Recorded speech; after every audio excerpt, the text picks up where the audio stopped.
So what is Dragonlance? They just announced the 5th edition remake of Dragonlance. They're bringing it over to 5th edition, but what exactly is it? Do you care about it? Should you care about it? Because even to make this video, I need to do a bunch of research to find out what this thing is. I'm not from old school and know about all the Dragonlance and the settings and the books and all that kind of stuff that were written. I just wanted a clean, real simple, what is Dragonlance? So I'm here to give it to you. We're gonna be talking about Dragonlances, which are actually weapons from Dragonlance. Pretty sweet. It's actually probably the coolest thing, along with all the dragons, of course. Then we're gonna go over key figures, races within this setting, the gods, the history, the general, real quick, like 2-second version of the history of this world, which is pretty sweetly laid out. And then of course, magic and whatnot. And again, this video is a general overview of the whole thing. If there's any certain one spot that really speaks to you guys, or this video pops off in some way, I will make follow-up videos to kind of flush out and further expand upon each of these different parts. So here's the overview. Dragonlance really puts the dragon into Dungeons and Dragons. It's set in the world of Kryn, and most of the stuff happens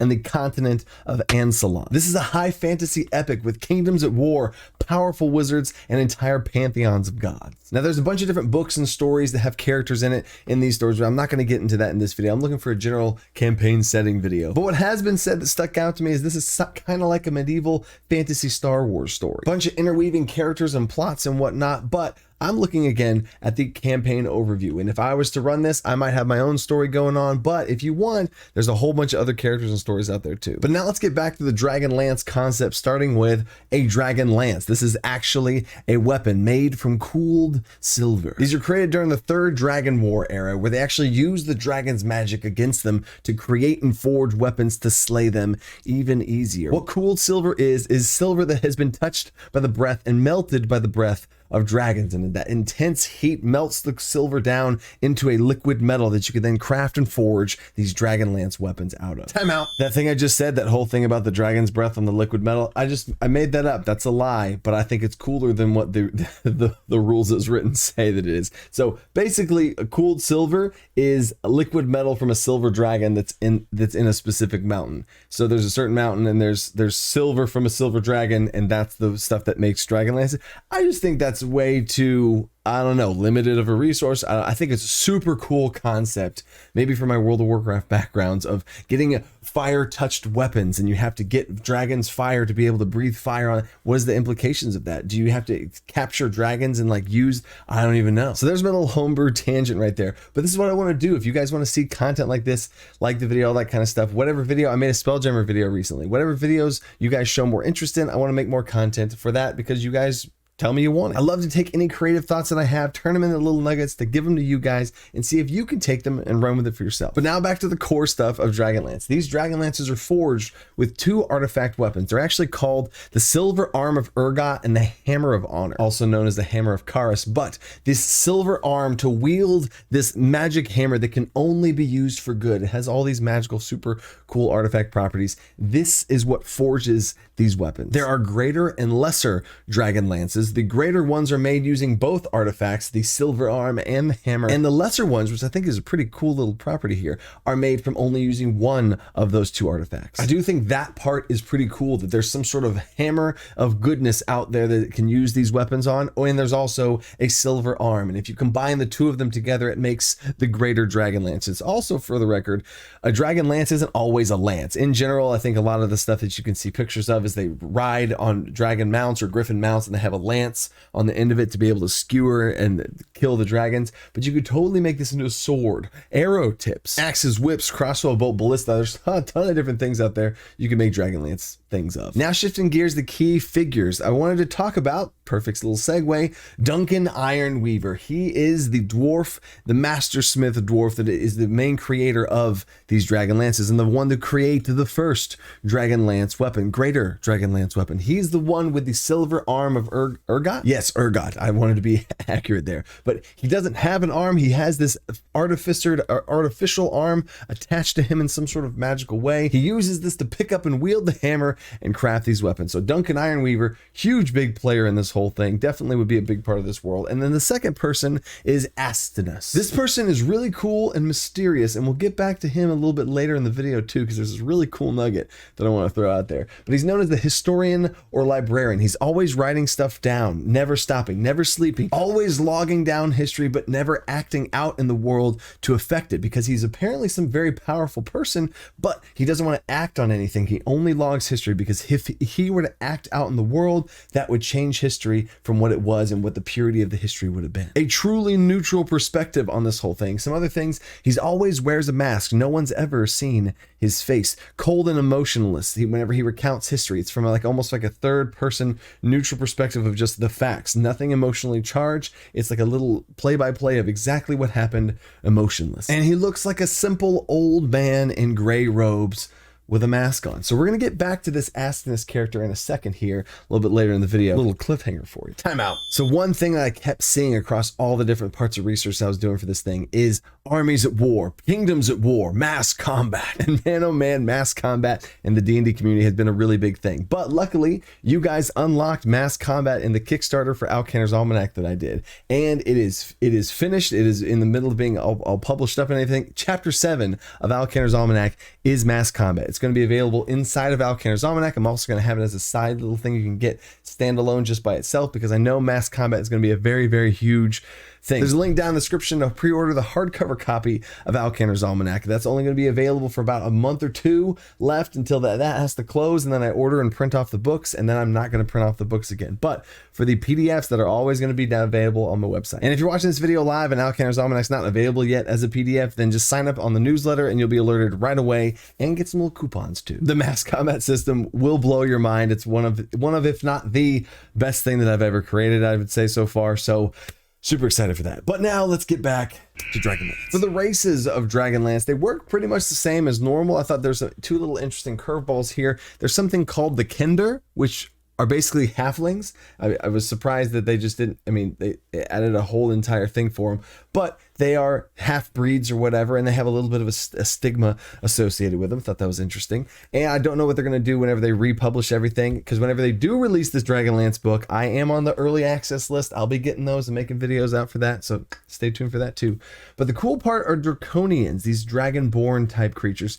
They come from a corrupted dragon egg that turns into a draconian instead of a full dragon. So there's a dragon egg that was going to turn into a dragon, but it gets corrupted or tainted or twisted in some way, and it turns into a dragonborn, aka draconian. I thought that was a really cool lore twist on where dragonborns are come from, because a dragonborn literally would have been a dragon if that thing didn't happen. But then also in my own headcanon, a draconian or dragonborn, whatever you want to call them, if a dragonborn had a kid with another dragonborn, they would make a dragonborn. There wouldn't be a chance for it to turn into a dragon. Just saying. Now for the history and big picture of Dragonlance. There are evil chromatic dragons and good metallic dragons. That is a cool theme that's in general in the base core foundation of D&D anyway. But the core history is broken up into 5 different ages, and I thought this was just a really cool, from a lore perspective video. I will eventually at some point make my own campaign setting and have this whole thing for it, but I think this is a really cool way to present the history in a way that is very, like, I could see myself embedding a campaign into one of these 5 phases. Starting off with the Age of Creation. This was prehistory, when there were only gods and souls creating the world, which is, I mean, I feel like a starting point for any sort of universe thing.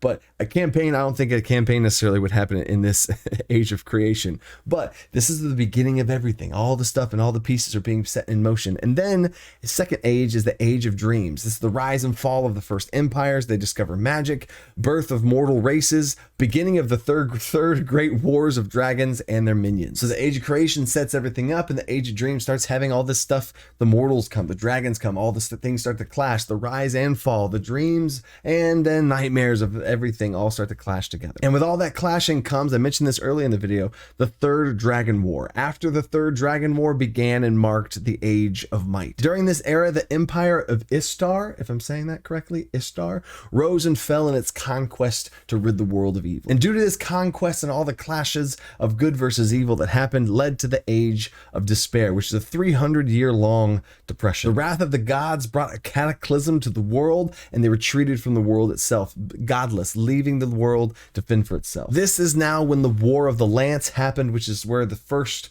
Dragonlance weapons were created, which then leveled the playing field a little bit between the mortals and the dragons to be able to fight each other, which now leads us in the fifth and final age of mortals. This is the people that no longer needed the gods for their magic. 5 titanic dragon overlords reshaped the land in their whims. In the absence of gods, they could now kind of step in and do whatever they wanted, and this age started about 30 years ago from where the timeline is, so this is kind of the last remaining spot for you to take and run with. Or you could start your campaign in a third age of might and have the era with the Empire of Ishtar rising up to cleanse the evil. Maybe that's where you embed yourself. Or during the Depression, the Age of Despair.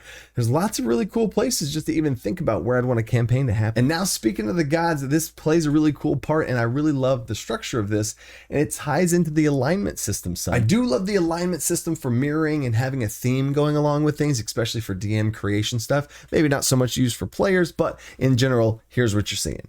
The high god represents order, and aka lawful, and the high god, which I think is a kind of not the best, most creative name for a god, the high god, but they have 3 children: good, neutral, and evil. Do you see the mirrors and what I'm talking about?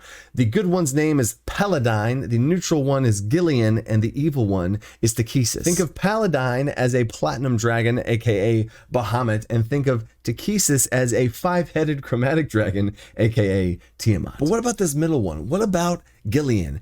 There was not much I could find about Gillian. What do they look like? All this kind of stuff. But then through some research, I found this, and this is this is so cool. Honestly, so cool. Remember Astinus, the old gray person that always wore a mask, that's always logging down history but never wanting to act on history? It is heavily rumored and heavily believed that Astinus is the god Gillian. And I don't know why, but I just got nerd chills just saying that again, because I think it's so cool that there's some sort of person existing in the world that's very powerful, logging down history, and it's actually one of the 3 children of the high god, is the true like god of neutrality.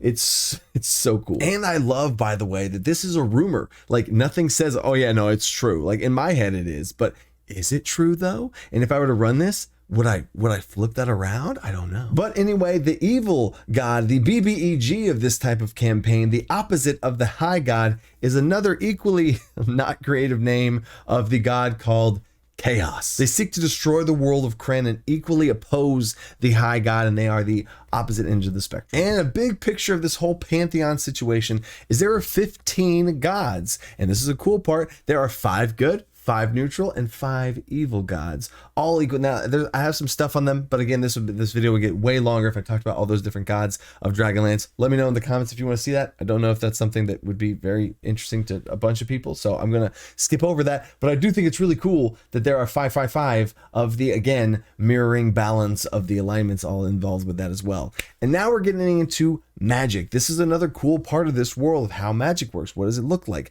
Clerics derive their powers from one of those 3 gods. I thought that was really cool. The 3 gods we just talked about, they get their powers from them. Also, there's other 15 gods. You could also choose those if you want to get a little bit more niche in that. But wizards, the non-celestial type of things, wizards get their power from the 3 moons. And there are 3 moons that also mirror the alignments of good, neutral, and evil. Good is Solinari, neutral is Lunitari, and evil is Nuitari. Yeah, no, I think I pronounced those right. And another really cool part is this has to do with wild magic, so I feel like I have to share this from these notes that I took from all this. Chaos, this evil god, Chaos, was trapped somehow. He was trapped inside of a gray gem, trapped inside of this thing. People would use the powers of the evil within that. And then eventually at one point he was freed and started a huge war, but he was defeated. His essence was then released into the world through this shattering moment and created and ripped a tear in the world. And that is the creation of wild magic and mysticism in the world. Before that moment, there was no wild magic. Everything was much more stable. But then after this moment from chaos and the ripping and the tearing, that's created wild magic. I just think that's so cool as far as wild magic goes. There's lore baked into the actual world having to do with it. That speaks a lot to me. And then wizards having the moon, like a lunar alignment type of situation, I think is really interesting, and then where they get their powers from. So it almost adds a little bit of a alignment situation to wizards instead of just, oh, I cast magic. Like, ooh, which moon do you get your power from? You know what I'm saying? Maybe the different schools tie into different moons, like necromancy is from the Nutari evil moon. Who knows? But what I do know is I want to know what you terrible segue. What do you guys like about all this? Are you interested in Dragonlance? Are you excited about it? I did not know anything about it, and I did a whole bunch of research to make this video. I hope this helps you guys out there, because there really wasn't. And to my scouring through the YouTubes of all my other fellow YouTubers out there, there was not a clear and concise Dragonlance. Bang! Here's what do you like it? Keep going for more. You know what I'm saying? That's kind of what I wanted to give you guys, because I did not find it out there, because I really needed it myself, just because I wanted to be aware and know of what kind of stuff that D&D is coming out with, so I'm prepared to be able to make new content for y'all. So if you appreciate all that hard work and want to support what I do here, think about joining Patreon. It is the entire way of how all of these things happen. And the MVP, most valuable patron of this video, is William Molnar. So big thank you to William and all the other patrons that help support what I do. It really does go a long way, and I appreciate it. And thank you for watching this video. Like it if you like it. Let me know what you want to see in the future from this content, or Spelljammer, or whatever other video I do. And until next time, stay creative, think outside the box. Peace.